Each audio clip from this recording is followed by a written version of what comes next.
Bismillah ve salatu ve selamu ala Resulillah ve ala alihi ve sahbihi ve men vala. Bugün 2020 yılı 11. ayının 12. ayının 6. günü İmam Celaluddin Suyuti rahimahullah'ın Tarihul Hulafa Halifler Tarihi namlı kitabından okuyatkan dersimizdeki devamı. Bugün Halifai Raşidin yani şu toğra yolda mağan halifelerninki muddeti. Yani Peygamber Aleyhisselatü Vesselam hadisinde bekitilgen toğra yol tapıcı halifelerninki hilafet muddeti, yani hakimiyet muddeti hakkında ders oldu. قال الإمام أحمد حدثنا بهز حدثنا حماد بن سلمة حدثنا سعيد بن جمهان عن سفينة قال سمعت رسول الله صلى الله عليه وسلم يقول الخلافة 30 عاما ثم يكون بعد ذلك الملك أخرجه أصحاب السنن وصححه ابن حبان وغيره. İmam Ahmed rahmetullahi aleyhi şundaqdaydı. Bizge Behz hadis qıpagın. Behzge Hammad ibn Seleme hadis sözlep bergen. Hammad ibn Seleme'ge Sa'id ibn Cumhan hadis sözlep bergen. Sa'id ibn Cumhan'a Sefine hadis bayan qıp bergen. Bu kişi dedi ki Sefine bir sahabe buluda. Anladım ben Peygamber Aleyhisselatü Vesselam'ın mundaq deganligini. Xilafet 30 yıl buludu, ondan keyin padişahlık tüzüm buludu degan dedi. Bunu bütün hadis kitapları çıkargan bunu İbn Hibban Sahih degan ve ondan başka Ashab-ı Sunan degan asasen şu İmam Buxari ile Müslim'den başka hadis kitaplarını gösterdi. Ulemalar dedi bu hadis hakkında. Demek bu Peygamber Aleyhisselatü Vesselam'dan keyin Ebu Bekir'den tatip ta bu 30 yıl vakitmiş 4 halifede ve Ali radıyallahu anh'ın oğlu Hasan'ın malum bir devirleyen 6 ayda devir sürdü. Yani şu vakit yani 30 yılın özü şağan. Demek 4 halifenin zamanı Peygamber Aleyhisselatü Vesselam hadiste bayan kılgan 30 yıl hilafet buldu degan ko'rsatmak uchun. Hem Bezzar degan alim bayan kılıp bizge Muhammed ibn Miskin, bu kişiye Yahya ibn Hassan, bu kişiye Yahya ibn Hamza, an Abi Vahb'din, Abi Vahb Mekhuldin, Mekhul Abi Sa'laba'din, Abi Sa'laba, Abi Ubadet ibn Cerrah degan sahabeden rivayet kılıp mundaq degan. Peygamber Aleyhissalatu vesselam şundaq deganlar ki, sizlarning dininglarning beshi peygamberlik bilan başlanıp bu bir rahmettir bu devirden özü. Andikin hilafet buludu. Bu mu rahmet devirdir. Andın padişahlık buludu ve zulüm buludu degan. Yani padişahlık tüzümge oylangandan keyin burunqidek bo'lmaydi demoqchida. Bu nayati yaxshi hadis deb baho bergan. Abdullah ibn Ahmed degan kishi shundaq deydi. Bizga Muhammed ibn Abi Bekr al-Muqaddami hadis so'zlab berdi. Bu kişiye Yazid ibn Zuray, Yazid'ke İbn Avn, İbn Avn'ge Şa'bi'din. Şa'bi Cabir ibn Samura'dan rivayet kılgan. Cabir ibn Samura Peygamber sallallahu aleyhi ve sellem'deki sahabelerden biri. Bu kişi Peygamberimizin hadis bayan kılıp şundaq degan. Bu iş dedi, yani bu İslamiyet'ninki davamlıq aziz haleti buludu. Muş o halifeye kadar ular özünün düşmanlaşkan düşmanlar üstüden galip kıldı dedi. Bularning hammasi Qurayshlardan buludu degan. Bu hadisni ishki şeyhan yani İmam Buxari Müslim'den çıkargan ve ulardan başka. Bu hadisninki nurgun yolları ama şunun münasebetlik hadisinin mezmunu da deyilgen, sözlengen başka hadisler mi bağ degan. Hem cümleden la yazalu hadal amru salihan. Mesela bu iş devamlı yaxşı buludu. Yani başka rivayetlerde la yazalu hadal amru maziyan. Bu iş devamlı işidir dep mundaq degan. Yani bu iş degini şu İslam'ın hilafet tüzümü demekçi. Bunu İmam Ahmed rivayet kılgan bu işkili hadisini. Ama İmam Müslim rahmetullahi aleyhinin hadis kitabında la yazalu amrun nasi maziyan ma veliyahum 12 raculan. Yani kişilerin bu işi devam etdi. Yani bu hakimiyet yaxşı devam etdi. Onlara o iş ki adam hakimiyet tutkan kadar degan. Sahih Müslim'nin yani bir rivayetinde İnne hâzel emre la yenqadi hatta yemziye fihim isna aşır halifen. Bu işte o iş halife hakimiyet sürmey turup bularning bu işi tügümeydi o degan. Ondan başka yana bir hadiste Sahih Müslim'de la yazalul İslam azizen meni'an ila isna aşır halife. Yani o iş halife devri sürgen kadar İslam davamlı güçlü halatda boladı degan. Endi Bezzar degan kishininki rivoyatida mening ümmetimning ishi dedi payg'ambarimizning so'zini dalil qilyapti-da. Davomli qoyim holatda yurgiziladi. O ikki xalifa hokimiyat surgan qadar ularning hammasi Qurayshlardan bo'ladi dedi. Bu hadislarning ba'zisini Sahih Muslim rivoyat qilgan, ba'zisini Imom Ahmad, ba'zisini Sahih Muslimda, ba'zisi Bezzar. Demak bu hadislar asosan sahihlik darajasidagi hadislar. Cümleden yani Ebu Davud rahmetullahi aleyhinki hadisida asal oshirib rivoyat qilgan ba'zi labzlar o'xshamaydi so'zlar. Rasululloh uyga qaytgan vaqtida Qurayshlar kelibdi. Dediki, bu ish undan keyin qanday bo'lar ya Rasululloh dedi. Ya'ni bu o ish xalifaga qadar bunda güzel, yaxshi davom etsa bu xilofat ishlari. Bundan keyin qanday ish bo'ldi desa, undan keyin nihoyatda ig'ir, fitna fasod, o'ldirish, inqilob işte avvallar yuz berdi degan ekan. Buni al-haraj degan kelima bilan ifodalagan ekan. Cümleden yana Abu Davud'ninki rivoyatida bu din davomli qoyim bo'ladi. Ya'ni yurgiziladi hokimiyat ishlari. Sizlarga o'shki xalifa bo'lgan qadar. Ularning hammasi bo'lsa ummat e'tirof qilgan, birlik kelgan xalifalardir deb shundoq degan.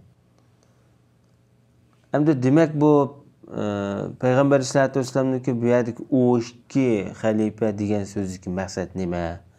Deydi Jaloliddin Suyuti. İmam Ahmad ve Bezzarning bir yaxshi bir sanat bilan rivoyat qilgan hadisida İbn Mas'ud radhiyallohu anhudan so'ralgan ekan. Bu ummatga qancha xalifa hokimiyat yurgiza degan dedi. Biz İbn Mas'ud dedi. Biz o vaqtda Payg'ambar alayhisolatu vasallamdan savol so'ragan edik. Payg'ambarimiz 12 degan edi. Xuddi Bani Isroildagi qabila uyushmalariga o'xshash degan.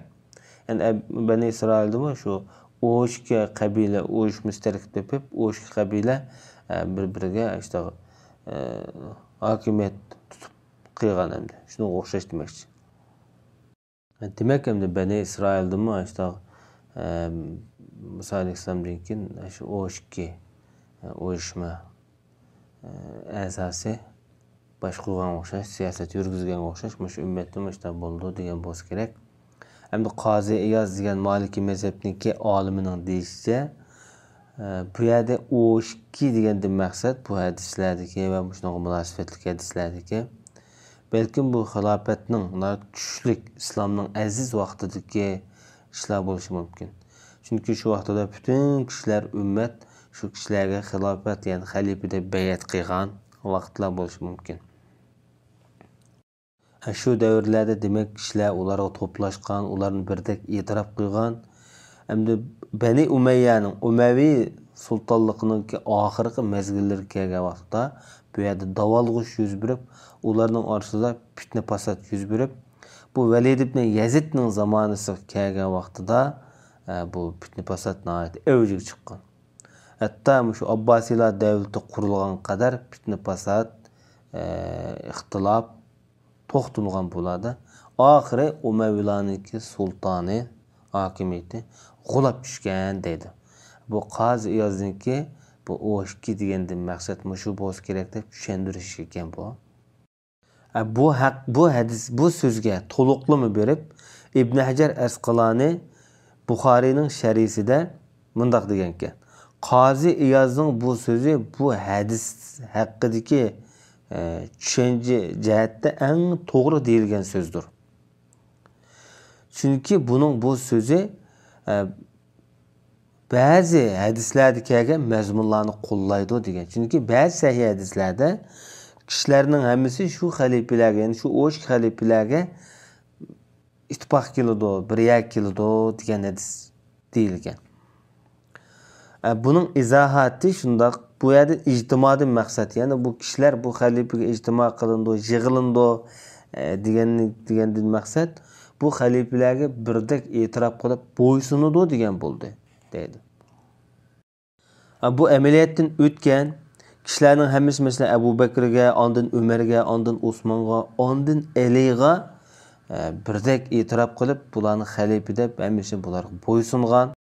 Hamda Hijriya 37-yili Ali radhiyallohu anhuning davrida Siffin vaqasi yuz bergan. Siffin vaqasi Muaviya ile Ali radhiyallohu anhumlarniki orasidagi ma'lum bir fikr ixtilof tufaylidan bir Hakemen vaqasi deb bir vaqa bo'lgan. Shu vaqtga qadar hammalar asosan bu yuqorida deyilgan 4 xalifani e'tirof qilib mutlaq bo'ysungan. Bundan keyin mesela Muaviyaniki zamoni kelib, Muaviyani xalifa deb hammalar birdek e'tirof qilgan. Ondan shu vaqtdagi musulmonlar Hasan radhiyallohu anhu bilan bo'lgan Muaviyaning orasidagi sulhi kelishimga qarta Muaviyani hamma musulmonlar birdek buni shu vaqtida xalifa deb e'tirof qilgan. Ondan Muaviyaniki bolasi masalan Yazidni xalifa deb e'tirof qilishgan. Hüseyin'ninki işi vücudga chiqmagan. Mesela Hüseyin Ali radhiyallohu anhu'niki o'g'li bo'lib, bu kishimi ma'lum shu vaqtdagi bir turk musulmonlarniki inqilob qo'zg'ash sababi bilan qo'zg'alib chiqqan, lekin bu kishi oxirida bu fikrda yongan. Demak, bu kishi bu xilofat yoki hokimiyat tutolmagan. Balki bundan burun o'ldirilgan hamda. Irak'ta, Kerbala'da, hazır bugünkü Irak'ta öldürülgen. Hem de Yazid ölüp ketken vaqtida, yani ma'lum bir kısmen vaqt içinde bir ixtilof yuz berib, Abdülmelik ibn Marwan'ni xalifa saylab, bulapmı Abdullah ibn Zubayr öldürülgenden keyin Abdülmelik ibn Marwan'ni bütün musulmonlar birdek ittifoqlashib buni xalifa deb saylab chiqqan, buni e'tirof qilgan. Abdülmelik'ten keyin Abdülmelik'ninki 4 bolasi qadam-qadamda xalifa bo'lib, bular hayotini oxirlashgandan keyin, bular vafot topgandan keyin Süleyman ibn Abdülmelik bilan Yazid ibn Abdülmelik'nin arasında Ömer ibn Abdülaziz hakimiyet tutgan. Ömer ibn Abdülaziz'ga yani bütün musulmonlar hatta Ömer ibn Abdülaziz'ninki düşmanlarmi bu kishiniki nayt yaxshi, salih bir kishi ekanligini, hakimiyatini nayt adolat bilan boshqarganligiga bular guvohlik bergan. Mana bular 7 hamda.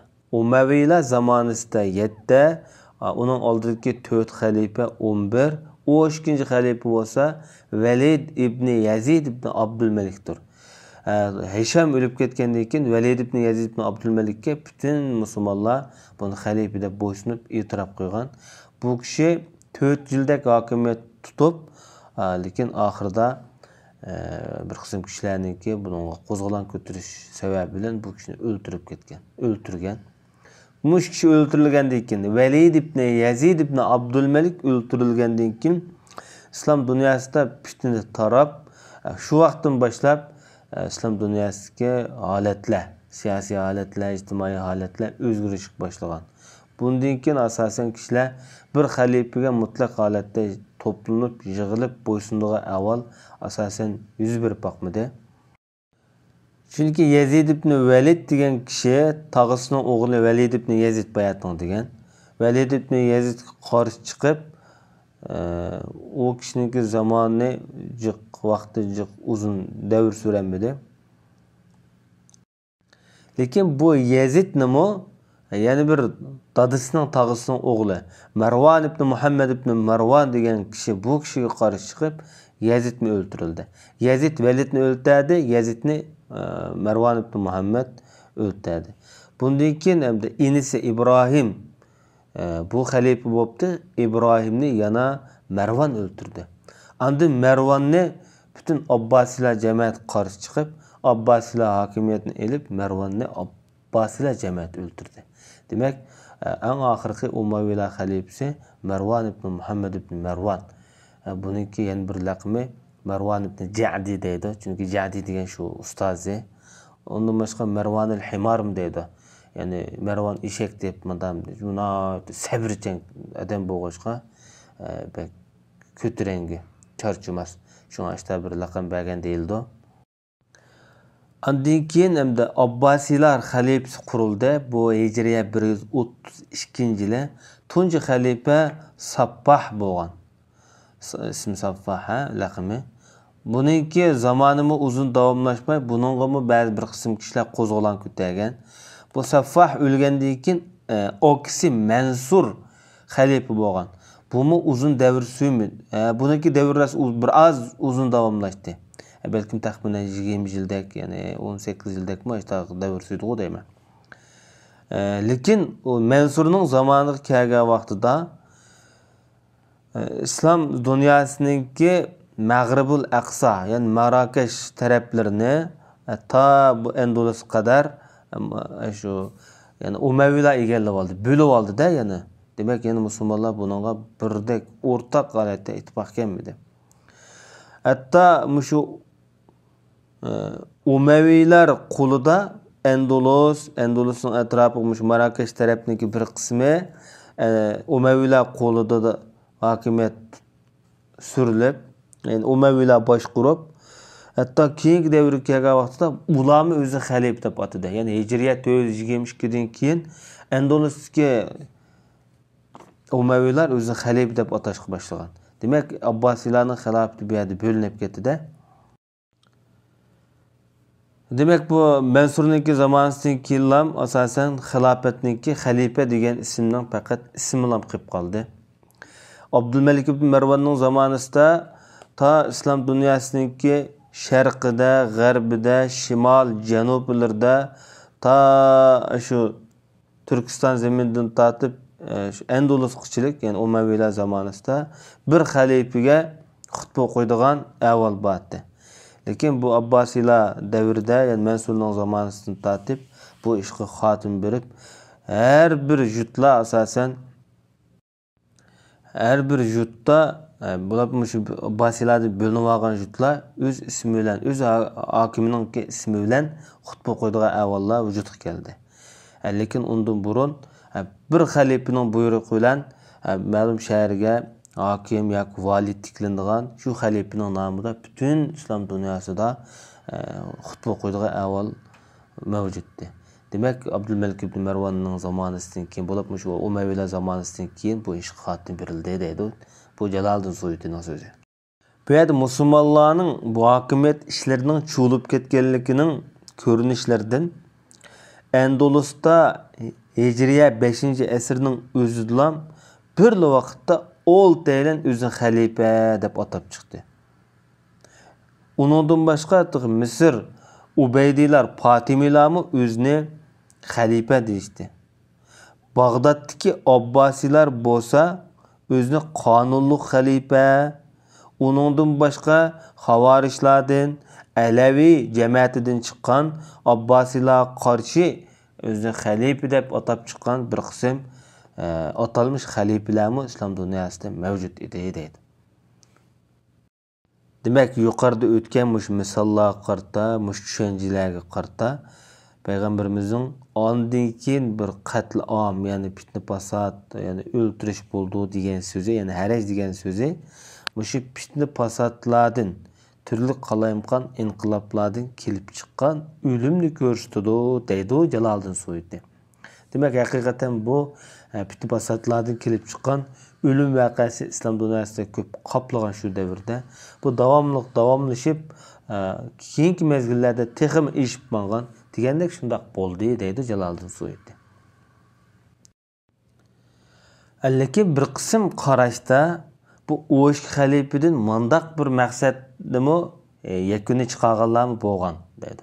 Lekin bayatga deyilgan ko'z qarash kuchliroq qarash, lekin ma'adir demoqchi bo'lgan ko'z qarashi sal ojizroq ko'z qarash. Bu islom dunyosida qiyomatga qadar bu o'shki xalifa bo'ladi degan maqsad buningdan degan ko'z qarashni yoqlagan olimlar bo'lgan.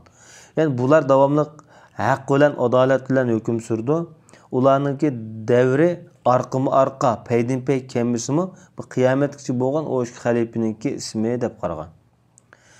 Bu so'zni Musaddad o'zining Musnadul Kabir nomli kitobida chiqargan hadis qo'llaydi. Abil Jildi degan kishidan rivoyat qilib, u kishi mundaq degan. Bu ummat halak bulup yokumaydı. Hatta buladın o işki halife hakimiyet sürgen kadar. Ulanın hemmisi hak din bilen, hidayet bilen iş ilip bardı degen. Ulardan işkeylen Peygamberimizinki fail tavabat edin degen edi dedi. Muş hadis arkalık, muş söz arkalık bu o işki halife kıyamet küçü devam ettik Allah. Yani arqmarq kelish maqsad emas deb qaragan. Agar buni biz to'g'ri deb qaragan vaqtimizda bundan keyin bu yerda haraj, ya'ni fitna fasod, o'lim bo'ladi desak, bu Dajjal chiqqan vaqtdan tortib Dajjalning zamonasidan keyin yuz beradigan, qiyomatning oldi keyinda yuz beradigan fitnalarni o'z ichiga oladi undaqda. Agar buni biz to'g'ri deb qarasak. Hamda Jaloliddin Suyuti bu yerda o'zining fikrini bayon qilib, agar bu so'z to'g'ri bo'lib qolsa, buningga asosan o xalifa haqiqatan mavjud. Masalan, 4 xalifa, undan keyin Hasan, Muaviya, Abdullah ibn Zubayr, Umar ibn Abdulaziz, bular 8.